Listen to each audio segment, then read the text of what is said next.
E aí, gente, tudo bom? Estamos começando mais um vídeo do Sala Crítica e hoje vamos falar da mansão da... porra. A maldição da Mansão Bly. É, a maldição da Mansão Bly. Tá. Acho que isso E pode aí, deixar gente, de tudo bom? gravação, né? E aí, gente, tudo bom? Estamos começando mais um Sala Crítica e hoje vamos falar da Maldição da Mansão Bly, a segunda temporada da série do Mike Flanagan para Netflix. Como vocês bem se lembram, a primeira temporada foi A Maldição da Residência Rio. E eu sou a Paola Rebelo. E eu sou o João Vitor Hudson. E hoje a gente vai falar o que a gente achou de A Maldição da Mansão Bly. Roda a vinheta. Sempre quis falar isso. E aí, Paola? O que você achou de A Maldição da Mansão Bly? Eu achei que a série ela continua muito consistente, que nem ela era na primeira temporada. Ela tem Sim. um roteiro muito bem trabalhado, com as suas subtramas muito bem construídas. A história, dessa vez, como a primeira temporada era adaptada do livro Assombração da Casa da Colina, da Shirley Jackson, essa segunda temporada é adaptada do livro A Volta do Parafuso, do Henry Thomas, esse livro aqui. Foi lançado quando esse livro? E 1800 e alguma coisa. É um livro bem antigo e por isso ele é meio datado. Ele tem algumas coisas que não combinam muito hoje em dia. Então a história foi bem adaptada, embora ela seja mais fiel do que foi na primeira temporada. Ainda assim, o diretor ele toma muita liberdade criativa. Não Pode dá nem falar, para pode falar. falar que foi bem adaptado para os dias de hoje, né? Porque essa série ela se passa nos anos 80, né? É. A gente E estava a conversando história outro dia, você falou que toda adaptação desse livro se passa nos anos 80, né? não toda adaptação, mas, por exemplo, Os Órfãos, o filme mais recente que teve desse livro, agora em 2020. Ele se passa nos anos 90, agora fizeram essa outra adaptação que se passa nos anos 80, e é um livro lá do século XIX, então eu realmente não entendo qual é essa preferência que as pessoas têm em lançar essa série em décadas passadas. Eu acredito que seja pela questão de que aumenta a sensação de isolamento, o fato de tu estar numa época que ainda não tinha celulares, numa mansão, no meio da parte rural da Inglaterra. Faz sentido, faz muito sentido. E tu quer falar sinopse? Eu falo. Enfim, o que é a história de A Maldição da Mansão Bly? Em 1987, a gente tem a Danielle, que é a personagem vivida pela Victoria Pedretti. Ela é uma jovem de 20 e poucos anos que começa a trabalhar de au pair, que é basicamente uma babá, só que em tempo integral, de duas crianças que são órfãs. E ela vai trabalhar nessa mansão Bly do título da série. Lá ela descobre que, além das crianças terem passado por todo o luto do acidente dos pais, que matou os pais delas, ela descobre que ainda teve a morte da outra babá, da babá anterior a ela. E que as crianças elas estão cada vez mais sinistras por causa disso, por causa de tudo isso que acontece. Enfim, o que você achou, Paula? Primeiramente, vamos falar um pouquinho do elenco infantil, que nós temos a Melly Smith no papel da Flora e o Benjamin Evan Ainsworth no papel do Miles. Uma das especialidades do Mike Flanagan, eu acho que é conseguir um elenco infantil muito talentoso. Ele acertou bem, que nem ele tinha acertado na primeira temporada. A Flora, nem tanto, porque é uma atriz muito novinha ainda, então ela não se destaca tanto.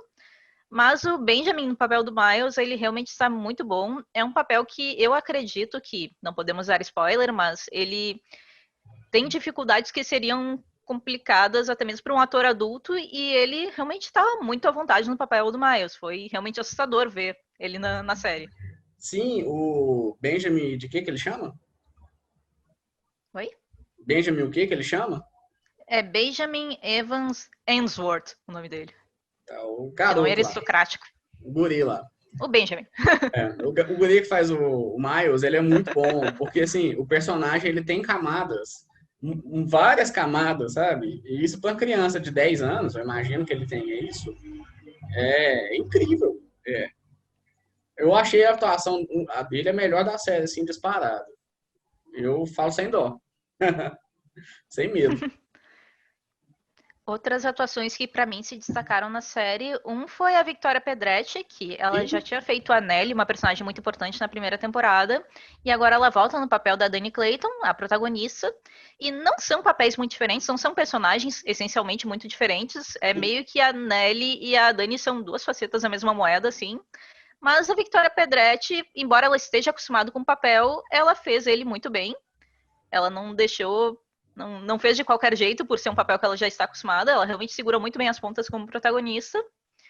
E também o Oliver Jackson Cohen, que ele faz o Peter Quint na série. sim. E embora ele seja um personagem mais vilanesco, ele ainda assim ele possui várias camadas. Ele não é só um perverso sem motivos para ser perverso. Ele tem sua história muito bem desenvolvida. E o ator, ele trouxe vários trejeitos e sotaques e outras coisas que deixaram o personagem ainda mais rico, e ele foi realmente um dos destaques da série. Sim, o Jake Gyllenhaal do Mike Flanagan, né? Parece que no livro o personagem dele é só um vilão, né? Tipo, um vilão totalmente unidimensional, né? No livro, o livro, embora tenha uma premissa parecida com a série, quanto mais a série avança e vai se encaminhando para os episódios finais, mais ela se difere do livro. Uhum. Porque ela pega a história base e ela desenvolve muito além.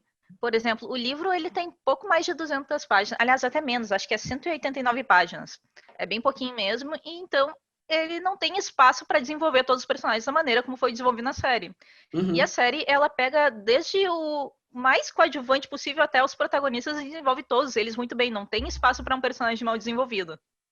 Sim, é incrível isso na série. Até o tio dos garotos lá, que o cara que contrata a Dani Clayton, ele aparece menos, né? O é Henry Thomas, que é o ator, né? Ele aparece menos É, e ainda assim ele é muito bem desenvolvido. É incrível isso. O Mike Flanagan, ele sabe como trabalhar os personagens das séries dele. Eu não vi os filmes dele, mas nas séries que eu vi, eu sei que ele é bom. né? Não, e realmente não é um livro fácil de ser adaptado, porque ele possui características muito datadas. Por Uhum. exemplo, isso não é spoiler, mas existe um relacionamento entre personagens no livro que ele é condenado e é tido como amoral, e quando eles finalmente revelam o motivo pelo qual esse relacionamento é tão perverso é porque eles são de classes sociais diferentes. E esse tipo de conceito é meio complicado de tu colocar numa obra hoje em dia, porque realmente não faz sentido nos dias de hoje, nem nos anos 80. É. É realmente. Pô, eu adoraria que alguém de outra classe social mais rica, de preferência, começasse a gostar de mim. Não sei por que O tinha dia que esse isso tabu na acontecer, né? época, né? Hã? O dia que isso acontecer ia ser bom. Pois é, seria bom. É, mas enfim, uma curiosidade dessa série em relação a Residência Hill é que lá em Residência Hill o Mike Flanagan ele dirigiu todos os episódios. Aqui ele dirigiu só o primeiro episódio, mas a identidade dele tá em todos os outros. Eu acho o trabalho de showrunner dele muito bom. E uma coisa que eu gosto, que eu achei interessante comparar entre a primeira temporada e essa, é que a Maldição da Residência Hill, ela possui uma aura muito mais sombria, muito mais soturna do que a Mansão Bly. Tem até mais Porém, jumpscare, né? tem bem mais jumpscares, com certeza. Mas a Mansão Bly, ela é uma história de fantasmas dos seus modos mais tradicionais. Embora a série se passe majoritariamente nos anos 80, tem uma aura vitoriana que permeia toda a série, e isso realmente deixa ela mais sombria. E eu acho que alguns elementos contribuem com isso, como, por exemplo, a presença de um narrador personagem, que no caso é a Carla Gugino. E também o fato de se passar num casarão no interior da Inglaterra tem aquela coisa meio vitoriana, meio uma família que parece aristocrática, embora nos tempos atuais, É uma casa construída há séculos atrás, né? É muito fácil ter né? essa hora. Ah, uma coisa muito interessante sobre o modo como é construído o roteiro da série é que ele se baseia muito na memória dos personagens. Volta e meia acontece de um personagem, ele se lembra de alguma memória, fica num devaneio sobre alguma memória específica, e essa memória vai se modificando, e assim ele vai contando uma história e contando as motivações dos personagens, ajudando a resolver o mistério que a gente está vendo naquele episódio em específico. Isso acontece em diversos momentos, e é uma forma narrativa interessante. Em alguns momentos ela fica exagerada, fica muito explicativa. Eu acho que ele subestima um pouco a inteligência do telespectador em certos momentos, ele passa do ponto. Uhum. Mas não é em muitos momentos, realmente é um pequeno defeito da série, mas ele não é algo que estrague a experiência.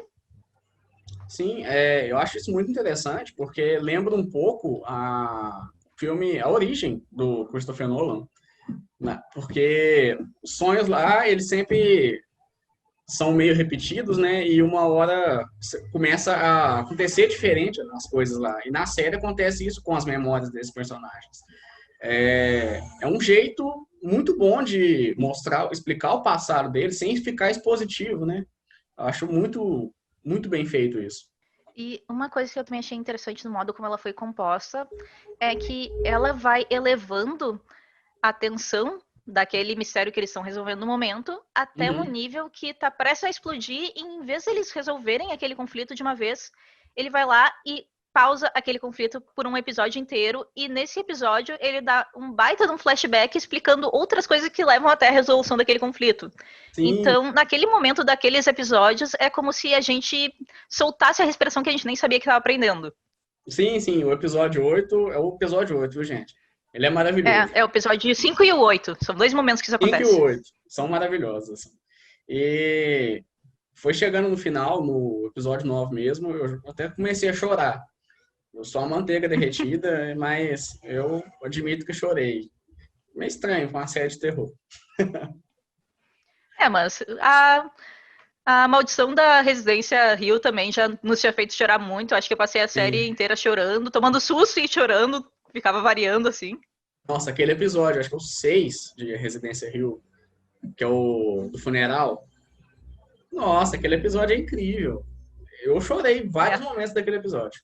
Mas enfim, qual que é a sua nota para A Maldição da Mansão Bly, Paola? Eu vou ficar com um 9,5 para a Maldição da Mansão Bly. Esse meio pontinho que eu tô tirando como eu disse, eu acho que em certos momentos ela se explica demais e não precisava Hum? isso. Algumas coisas podem ficar na entrelinhas, até porque estamos tratando de uma lógica sobrenatural que não necessariamente existe uma lógica no sobrenatural, então tu não precisa explicar tudo pontinho por pontinho. Eu acho que tem que ter espaço para o telespectador, às vezes, dar uma pensada e entender por ele mesmo, mas não é nada que realmente atrapalhe.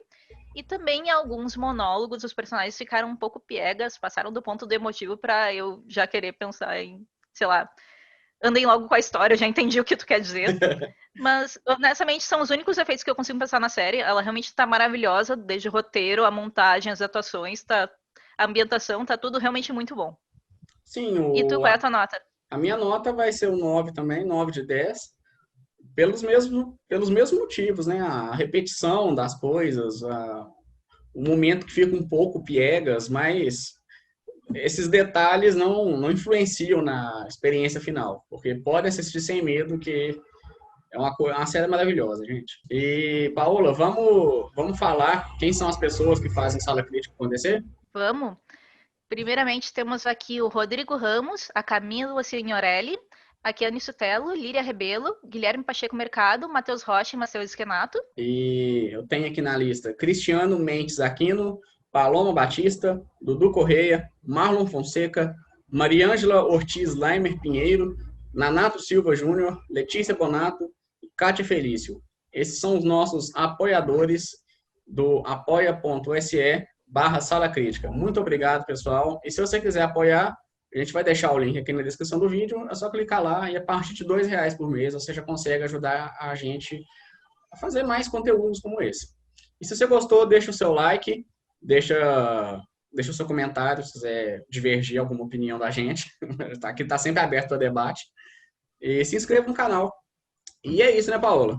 Era isso. A Maldição da Mansão Bly estará aí agora dia 9 de outubro na Netflix. Isso. E assistam, comentem com a gente o que gostaram e nos sigam lá no Facebook, Instagram e todos os outros canais. E Tudo era arroba isso. Sala Crítica. E é isso, pessoal. Muito obrigado e tchauzinho. Tchau, Paola. Tchau, tchau, gente. Tchau, falou. Falou.